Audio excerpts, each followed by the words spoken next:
Hello and welcome to my channel out the doubts. So guys, आज के इस video में हम क्लास 8 की माइलस्टोन की हिस्ट्री की बुक का chapter number 7 crafts and industries under colonial rule का part 2 line by line explanation करेंगे। चैप्टर को अच्छे से समझने के लिए वीडियो को एंड तक देखें। अगर आपने इस चैप्टर का पार्ट 1 नहीं देखा है तो पार्ट 2 को देखने से पहले पार्ट 1 देख लीजिए ताकि चैप्टर आपको अच्छे से क्लियर हो जाए। So without getting late let us go to the video. Okay guys, तो चैप्टर के अंदर जो टॉपिक आज हम डिस्कस करेंगे उस टॉपिक का नाम है when India clothed the world, जब भारत ने संसार को कपड़ा दिया। अब इस बात का मतलब क्या है वो हम अभी पढ़ने वाले हैं। So, in early 17th century, French ship navigator Francois Pierre de Laval wrote that the Indian cotton fabric clothed everyone from Cape of Good Hope to China, men and women from head to foot. अब देखिए, बात हो रही है early 17th century की, मतलब 17वीं शताब्दी की शुरुआत की। तो एक फ्रेंच शिप नेविगेटर होते हैं। अब शिप नेविगेटर का मतलब होता है जो कि समुद्र में यात्रा करता है, या फिर नाविक इसको हम बोल सकते हैं, समुद्र के द्वारा यात्रा करने वाले व्यक्ति। ये एक फ्रेंच शिप नेविगेटर थे जिनका नाम था फ्रैंकोइस पियर डे लेवल। अब ये लिखते हैं हमारे भारत के बारे में कि the Indian cotton fabric clothed everyone, कि भारतीय कपड़े ने सभी को कपड़ा दिया। और ये कह रहे हैं कि कहाँ से कहाँ तक, Cape of Good Hope to China. Cape of Good Hope का मतलब होता है जो अफ्रीका है उसका दक्षिणी और पश्चिमी भाग, जिसको हम केप ऑफ गुड होप बोलते हैं। वहाँ से लेके चाइना तक भारत ने क्या किया, सभी को कपड़ा दिया, मैन एंड वुमेन, सभी आदमियों को, औरतों को, पाँव से लेके सर तक। The popularity of Indian textile dates back to ancient time. अब जो हमारे भारतीय कपड़े की पॉपुलरिटी है, जो प्रसिद्धि है, वो हमें बहुत पीछे ले जाती है पुराने समय में, प्राचीन समय में। During which these were exported to many ancient civilization. किस टाइम में ये हमें लेके जाती है, उस टाइम में जब हमारा भारतीय कपड़ा अलग अलग प्राचीन सभ्यताओं को, सिविलाइजेशंस को निर्यात किया जाता था या फिर भेजा जाता था, mainly through the ports of Gujarat. अब खास तौर पे इस कपड़े को कहाँ से भेजा जाता था, गुजरात के पोर्ट से, गुजरात के जो है बंदरगाह से। Inscription found in the Middle East suggest textile trade with the Indus Valley civilization as early as 2350 BCE। अब देखिए, बहुत सारे इंस्क्रिप्शंस मिले हैं। इंस्क्रिप्शन का मतलब होता है शिलालेख या फिर अभिलेख हम बोल सकते हैं, मतलब पत्थर के ऊपर कोई इन्फॉर्मेशन लिखा हुआ होना। तो इस तरह के जो इंस्क्रिप्शन है वो हमें मिले हैं। कब, ये मिडल ईस्ट के हैं, जो कि हमें सजेस्ट करते हैं कि जो टेक्सटाइल था उसका ट्रेड होता था किसके साथ, इंडस वैली सिविलाइजेशन के साथ, और बहुत ही पहले, कब, 2350 BCE में, 2350 BCE में।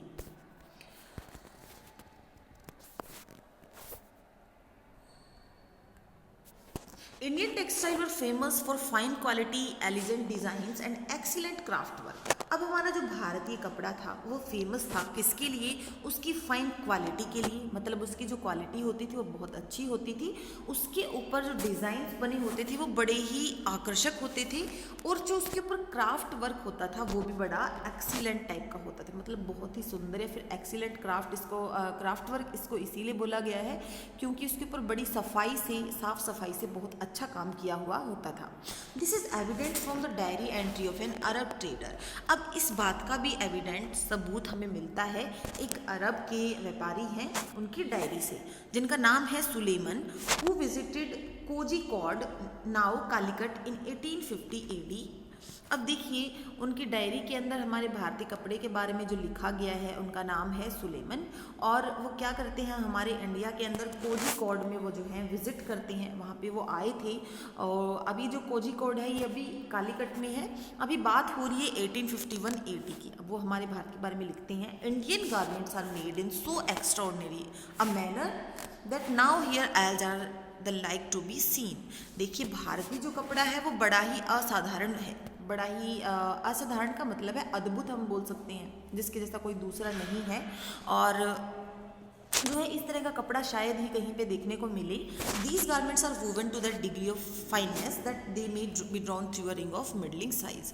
और ये जो कपड़ा है इसकी जो फाइननेस की डिग्री है वो भी बहुत ही अच्छी है।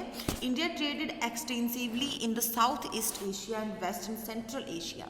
अब हमारा जो भारत है, India traded extensively in South East Asia. भारत जो है व्यापार करता था किसके साथ, एशिया के साउथ ईस्ट पार्ट के साथ, एशिया का जो दक्षिणी पूर्वी भाग है वहाँ पे, एशिया के पश्चिमी भाग में और सेंट्रल एशिया में। In fact a Portuguese traveller Tom pierce wrote in 1515। In fact जबकि एक पुर्तगीज ट्रैवलर हैं, पुर्तगाल के कोई यात्री हैं जिनका नाम है टॉम पायर्स, वो लिखते हैं 1515 में that the ships that sail from Gujarat and Coromandel coast to Malacca carried cloth of 30 different short. अभी बताते हैं कि that the ships that sail from Gujarat and Coromandel, ships जहाज़ जो कि गुजरात की कोरोमंडल कोस्ट से मलक्का तक जाती थी, उनके अंदर या फिर वो कैरी करती थी कपड़ा किस तरह का, 30 टाइप का, कम से कम 30 डिफरेंट शॉर्ट्स का कपड़ा जो है उनके अंदर होता था या फिर वो कैरी करती थी। इसका मतलब क्या निकलता है कि भारत के अंदर 30 प्रकार का कपड़ा जो है अलग अलग तरह का बनाया जाता था। From the 16th century onwards, several European trading companies like the Dutch, the Portuguese and the English started arriving in India।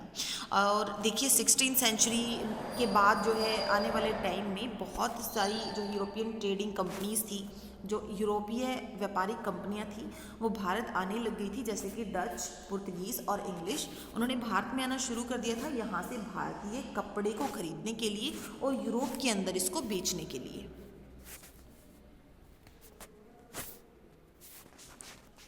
This trade proved immensely profitable for these companies. अब देखिए ये जो ट्रेड था हमारे भारत के साथ, कपड़े का जो व्यापार यूरोपीय कंपनीज कर रही थी, वो उनके लिए बहुत ही प्रॉफिटेबल था, बहुत ज़्यादा हम कह सकते हैं फ़ायदेमंद उनके लिए रहा।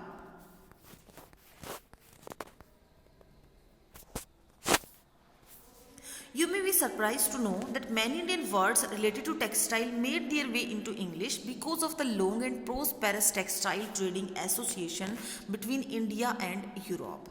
अब देखिए आपको जान के हैरानी होगी कि बहुत सारे भारतीय शब्द ऐसे थे जो कि कपड़े से रिलेटेड होते थे, कपड़े से संबंधित होते थे। अब ये जो शब्द थे कपड़े से रिलेटेड, वो जो है इंग्लिश में एक तरह से हम कह सकते हैं कन्वर्ट हो गए।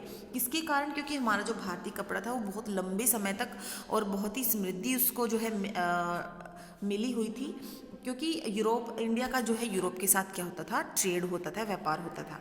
Late us know about the origin of some of these words and understand what they tell us about the history of the textile trade. तो देखिए, चलिए इन शब्दों को जानते हैं, इनके ओरिजिन के बारे में जानते हैं कि किस तरह से इनके नेम जो है चेंज हुए, हिंदी के जो नाम थे वो इंग्लिश में कन्वर्ट हुए, और हमारे भारतीय कपड़े के का जो इतिहास रहा है उसके बारे में भी जानते हैं। इन द मिडीवियल टाइम्स, अगर मध्यकाल की हम बात करें, Arab merchants bought fine cotton cloth from India and sold it in several markets of West Asia. तो जो अरब मर्चेंट्स थे, अरब के जो व्यापारी थे, वो भारतीय जो कॉटन क्लॉथ होता था उसको लेके जाते थे और इसको जो है वेस्ट एशिया के मार्केट्स में इसको बेच देते थे अलग अलग जगहों पर। European traders came across this Indian cloth in Mosul. अब जो यूरोपियन ट्रेड थे वो हमारे भारतीय कॉटन क्लॉथ को हम कह सकते हैं, फिर भारतीय जो कपड़ा था वो उन्हें जो है कब मिला, वो इनको मिला मोसुल के अंदर, जो कि अभी इराक में है। मोसुल जो जगह है वो अभी इराक में है, और जो है भारतीय कपड़े को उन्होंने इराक के अंदर वहाँ पे देखा फॉर द फर्स्ट टाइम, पहली बार। Started calling all finely woven textile as muslin, और जितना भी फाइनली वुवन जो टेक्सटाइल होता था, जो कपड़ा होता था, उन्होंने इसको जो है मसलिन के नाम से बुलाना शुरू कर दिया। क्योंकि हमने पढ़ा कि जो अरब के व्यापारी थे वो क्या करते थे, भारत से कपड़ा ले जाके और उसको बेच देते थे, कहाँ पे, वेस्ट एशिया के अंदर।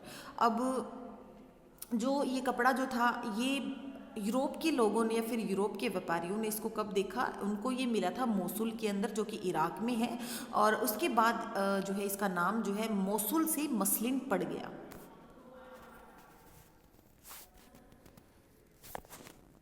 फिगर 1 के अंदर जो है क्या बताया गया हम पढ़ लेते हैं। Portrait of Marie Antoinette the queen of France in muslin gown in 1783 CE shows popularity of this Indian fabric among aristocrats of Europe. जैसे कि हमने मसलिन कपड़े के बारे में पढ़ा, भारतीय मसलिन कपड़े के बारे में पढ़ा, तो यहाँ पे जो एक क्वीन है जो कि फ्रांस की क्वीन है जिनका नाम है Mary Antony.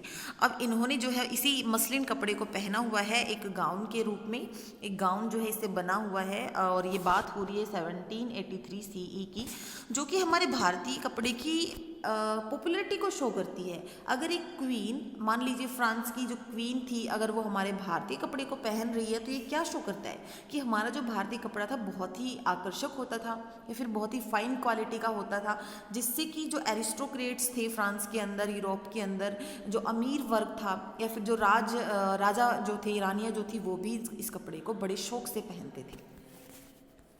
A fine muslin with mostly grey and white decorative designs woven on it became popular as जमीदानी। अब यही मसलिन कपड़ा जो था, इसके ऊपर ग्रे और वाइट डेकोरेटिव डिज़ाइंस बना दिए जाते थे, तो ये कपड़ा जो है मसलिन से जमीदानी के रूप, जैमदानी के रूप में जाना जाने लगता था।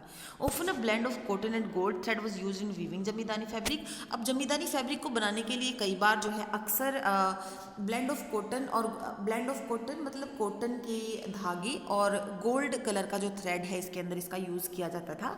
The most important centres of Jamdani weaving were Dhaka in Bengal, present day Dhaka in Bangladesh, and Lucknow in the United. अब देखिए जो हम बात कर रहे हैं जैमदानी की, खास तौर पे जो जैमदानी है उसका प्रोडक्शन कहाँ पे होता था? ढाका इन बंगाल, ये जो है पहले का नाम है इसका, जो कि अब ढाका है बांग्लादेश के अंदर, and Lucknow in United Provinces now in Uttar Pradesh, और जो है लखनऊ के अंदर इसका प्रोडक्शन होता था, जो कि अभी उत्तर प्रदेश में है। Calico was yet another fabric that derived it's name from a city. अब देखिए जो कैलिको है ये एक दूसरा फैब्रिक है, एक अलग तरह का फैब्रिक है, कपड़ा है, जिसका नाम जो है एक शहर के नाम से पड़ा था। Cotton fabric woven in plain weave and printed with simple designs got this name when the Portuguese traders who came to Calicut, now Kozhikode, located on the Kerala coast, to buy spices carried this cloth with them and sold in European markets. अब देखिए हम calico कपड़े की बात कर रहे हैं, ये कॉटन फैब्रिक होता है जो कि प्लेन कपड़े के ऊपर इसको वीव किया जाता है, और ये प्रिंटेड होता है किसके साथ? सिंपल डिज़ाइंस इसके ऊपर बने हुए होते हैं। और जो got this name when the Portuguese traders, देखिए इसका जो कपड़े का नाम है वो कैलिको कब पड़ा? जब पुर्तगीज जो व्यापारी थे वो भारत के अंदर आए थे कालीकट में। अभी कालीकट जो है, अभी इसको हम ये जो कालीकट है अभी नाव इसको हम कोझिकोड बोलते हैं, जो कि केरला के तट पे लोकेटेड है। ठीक है, आपको समझ आया होगा आई होप कि जो कालीकट जो जगह है वो अभी कोझिकोड के नाम से इसको जाना जाता है। ये केरला के तट पे लोकेटेड है, और यहाँ पे जो पुर्तगीज ट्रेडर्स थे वो क्या करने आए थे? स्पाइसेस खरीदने आए थे। हम सभी को पता है कि केरला के अंदर स्पाइसेस उगाए जाते हैं, और यहाँ से फिर वो क्या करते हैं? इस कैलिको कपड़े को ले जाते हैं और यूरोप के मार्केट में इसको बेच देते हैं। Similarly, the name chint come from the Hindi word chint, which means spotted or multicolored pattern of irregular patches or streaks। अब देखिए एक और हम कपड़े के नाम की बात कर रहे हैं जिसका नाम है चिंट, जो कि हिंदी वर्ड छींट से आया है, जिसका मतलब होता है स्पॉटेड, और स्पॉटेड मतलब स्पॉट होना, बिंदु वगैरह बने हुए होना, और इसके अंदर मल्टी कलर्ड के पैटर्न बने होते हैं, इरेगुलर पैच बने होते हैं, स्ट्रिक्स बनी होती हैं। स्ट्रिक्स का मतलब होता है थोड़ी लहरदार, इस तरह से जो शेप बनी हुई होती है। इरेगुलर मतलब बिल्कुल इक्वल नहीं, कोई आगे कोई पीछे, इस तरह की इरेगुलर जो है पैचेज और स्ट्रिक्स इसके ऊपर बनी हुई होती हैं। As the name suggests, chint is a fine cotton cloth with small and colorful flowery designs। जैसे कि कपड़े का नाम चींट है, ये एक फाइन कॉटन क्लॉथ होता है जिसके ऊपर छोटे छोटे कलरफुल फ्लोरी डिजाइंस बने हुए होते हैं, मतलब फूलों के डिजाइंस बने हुए होते हैं। From the 1680s Indian chintz became highly popular in England. अब 1680 के दौरान जो भारतीय चींट कपड़ा था ये इंग्लैंड में बहुत ज़्यादा पॉपुलर होता है, यूरोप में बहुत ज़्यादा पॉपुलर हो जाता है। Rich and aristocratic people of England including the Queen wore clothes stitched from Indian fabric। अब देखिए कितनी हमारे लिए गर्व की बात है कि जो इंग्लैंड के और जो यूरोप के रिच और जो एरिस्टोक्रेट्स पीपल थे, जो अमीर और जो राजशाही जो लोग थे, वो क्या करते थे, हम यहाँ तक कि रानियाँ, हम इसके अंदर रानियों को भी इंक्लूड कर रहे हैं। रानियाँ भी क्या करती थी? भारतीय फैब्रिक के बने हुए या फिर सिले हुए कपड़े को पहनते थे। Similarly the word bandana has been derived from the Hindi word bandhna. बिल्कुल इसी तरह से एक और शब्द है बंदना, जो कि हमारे हिंदी के शब्द बंधना से बना हुआ है, विच मीन्स टाइंग अप, जिसका मतलब होता है बांधना। हम बांधना जिसको हम बोल सकते हैं बांधना, और बांधना मतलब टाइंग अप, बांध देना। It refers to a brightly coloured cloth. अब ये रेफर करता है एक बिल्कुल चमकीले और रंग बिरंगे कपड़े को, विद पैटर्न्स लाइक स्वर्ड्स, जिसके ऊपर पैटर्न बने होते हैं, swords, strips and polka dots, जिसके ऊपर डॉट्स बने हुए होते हैं, लहरदार रेखाएं बनी हुई होती हैं, और produced through a method of tying and dyeing. अब देखिए जो कपड़ा है, इस तरह का डिज़ाइन इसके ऊपर एक मेथड के द्वारा बनाए जाते हैं, जिसका मतलब होता है टाइंग एंड डाइंग। आपने कभी देखा होगा कि कपड़े को पहले बांध दिया जाता है, उसके बाद उसको कलर में डुबोया जाता है, उसको डाई किया जाता है। जब उसको खोला जाता है तो उसके ऊपर अपने आप जो है स्वर्ड्स, स्ट्रिप्स और पोल्का डॉट्स बने हुए मिलते हैं।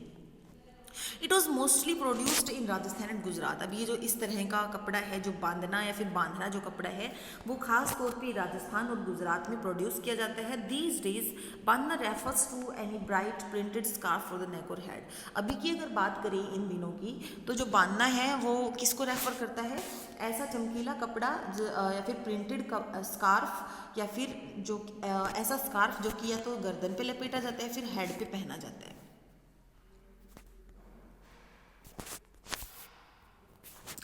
There were several other types of clothes known by their place of origin। ऐसे बहुत सारे कपड़े हैं जिनका नाम उनके मूल स्थान के नाम पे पड़ा है, लाइक काशिम बाज़ार, जैसे कि काशिम बाज़ार पटना हो गया, कलकत्ता हो गया जो कि अब कोलकाता है, उड़ीसा हो गया जो कि अब उड़ीसा है, और चारपुअर। डिड यू नो पार्ट को हम पढ़ लेते हैं। The name jamdani is of Persian origin. अब देखिए जो नाम है जैमदानी, ये पर्शियन ओरिजिन का ये जो नाम है, ये पर्शियन इसका मूल है, and suggest the Mughal influence on Indian textile, जो कि सजेस्ट करते हैं, फिर बताता है कि हमारे भारतीय कपड़े के ऊपर जो मुगल है उसका प्रभाव बहुत ज़्यादा था। The word Jamdani is a combination of two words. अब जो शब्द है जमदानी, ये दो शब्दों के मेल से बना है। जैम मीनिंग फ्लावर एंड दानी मीनिंग वेज। जैम मतलब फूल, और दानी मतलब जो होती है ना दानी, जिसके अंदर हम फूल को डालते हैं, वेज जिसको हम बोलते हैं pot type, which points towards the beautiful floral motifs woven on these saris. अब देखिए साड़ियों के ऊपर जो फूलों के बहुत ही सुंदर आकर्षक डिज़ाइंस बने हुए होते हैं। हम कह सकते हैं जैसे कि जो प्लेट वगैरह पे स्पेशली जो बॉर्डर जो बनते हैं उनके ऊपर जो फ्लोर डिज़ाइन होते हैं, उसको जो है यहाँ पे साड़ियों के ऊपर बनाया जाता था। तो देखिए हमें पता चला कि जो जैमदानी है वो दो शब्दों के मेल से बना है, जैम और दानी के मेल से, जिसका मतलब भी हमें पता चल गया। सो गाइज आपको आई होप आपको चैप्टर समझ आया होगा। आज के लिए इतना ही। Thank you, have a nice day.